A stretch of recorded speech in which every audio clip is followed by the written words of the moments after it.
Bismillahirrahmanirrahim. Assalamualaikum warahmatullahi wabarakatuh.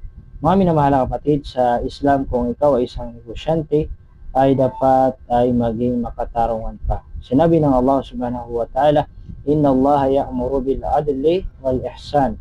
Tunay na ang Allah ay nutusan kayo na maging makatarungan at maging mabuti sa lahat ng bagay.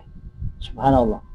Ang mga taong hindi makatarungan, sila ay manluloko sa kanilang kapwa, ay walang baraka ang kanilang hanap buhay, mga kapatid sa Islam.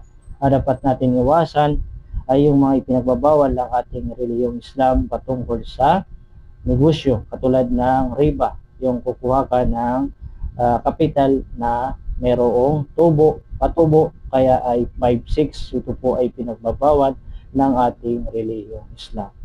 Sama rin sa dapat natin malaman ay yung pamahiin. Halimbawa, mayroong mga tao na kapag unang bukas nila, tapos yung makabinta sila, tapos yung kanilang unang nabinta, tapos yung pera ay ihahaplos nila doon sa mga paninda, sapagkat ang kanilang paniniwala doon ay yun ay nagbibigay ng swerte. So ito po ay pinagbabawal ng ating relihiyong Islam, mga minamahal na kapatid sa Islam.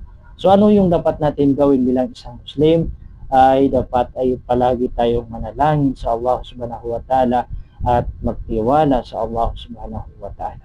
Dahil katotohanan na si Allah ang bibigay ng biyaya, si Allah subhanahu wa ta'ala ang may kontrol sa lahat ng bagay, mga kapatid sa Islam. Anong sabi ng Allah subhanahu wa ta'ala? Wa may yatawakkal ala Allahi fahuwa hasbuh. At sino man ang tunay na magtiwala sa Allah subhanahu wa ta'ala ay sapat na sa kanya ang Allah subhanahu wa ta'ala. Assalamualaikum warahmatullahi wabarakatuh.